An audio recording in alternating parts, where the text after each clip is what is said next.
History has seen many heroes and witnessed many kings.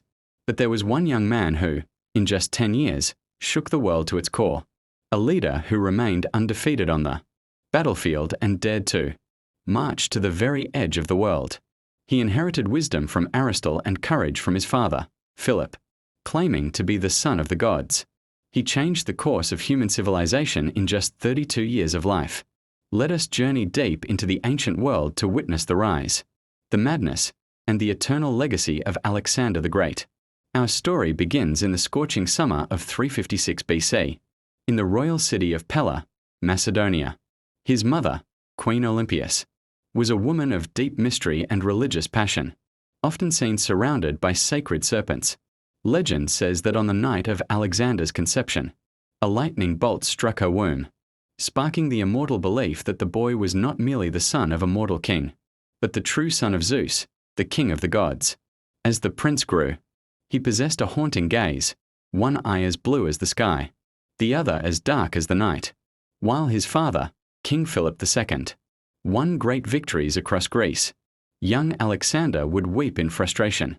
He feared his father would conquer the entire world before he ever had the chance to leave his own mark on history.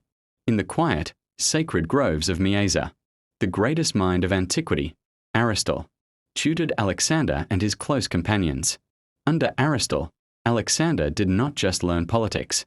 He studied medicine, philosophy, and the wonders of the natural world.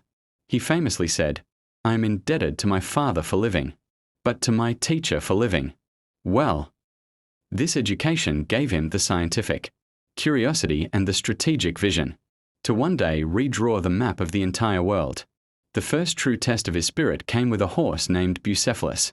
The animal was a giant, fierce, and untamable. But young Alexander noticed the horse was simply terrified of its own shadow. By turning Bucephalus toward the sun, Alexander calmed the beast and rode him with ease. His father, weeping with pride, told him, "My son, seek out a kingdom worthy of yourself. Macedonia is too small for you." At the age of 18, Alexander proved his genius at the Battle of Chaeronea, leading the elite cavalry to crush the legendary sacred band of Thebes. However, the path to power was stained with blood. When King Philip was suddenly assassinated by his own bodyguard in 336 BC, the young prince moved with cold, lethal efficiency. He eliminated every rival to the throne and suppressed revolting Greek cities with such brutality that none dared defy him again. With Greece secured, he turned his eyes toward the east, toward the sprawling, wealthy Persian Empire. In 334 BC, Alexander crossed the Hellespont into Asia with 35,000 soldiers. He first visited the ruins of Troy, crowning the tomb of his hero Achilles. His campaign began at the river Granicus, where he charged across the water directly into the Persian lines. He nearly died that day, saved only when his friend, Cletus the Black, severed the arm of a Persian noble, who was about to kill the king. Marching deeper into Asia Minor, he reached the city of Gordium. There sat a knot so complex that prophecy claimed, whoever untied it would rule all of Asia. Alexander simply drew his sword and sliced through it in a single stroke, proving that any obstacle could be solved with decisive action. At the Battle of Issus, Alexander finally faced King Darius III. Despite being heavily outnumbered, Alexander charged his cavalry directly at Darius's royal chariot. Darius was seized by terror and fled, leaving behind his crown, his chariot, and his entire family.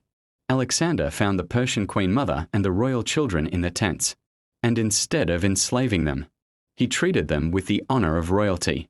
The island city of Tyre believed they were impregnable, but Alexander engineered a massive, half-mile-long causeway through the sea to reach them. When the city finally fell after 7 months, his revenge was swift and terrible. He then marched into Egypt, where he was welcomed as a liberator. He was crowned pharaoh and personally designed the city of Alexandria, a city that would become the world's center of science and trade for 1,000 years.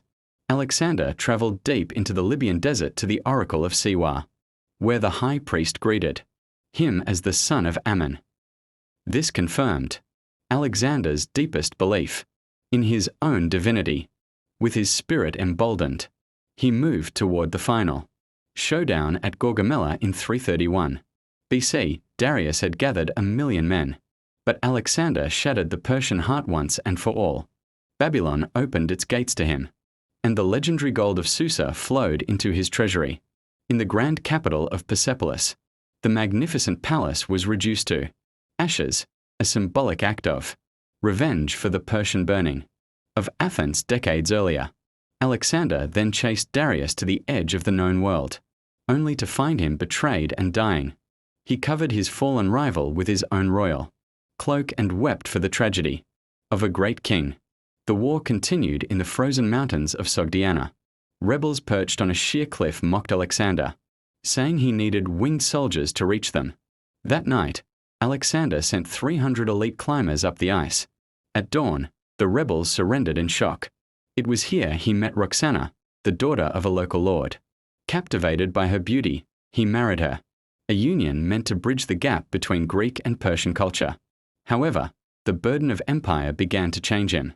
Alexander started adopting Persian,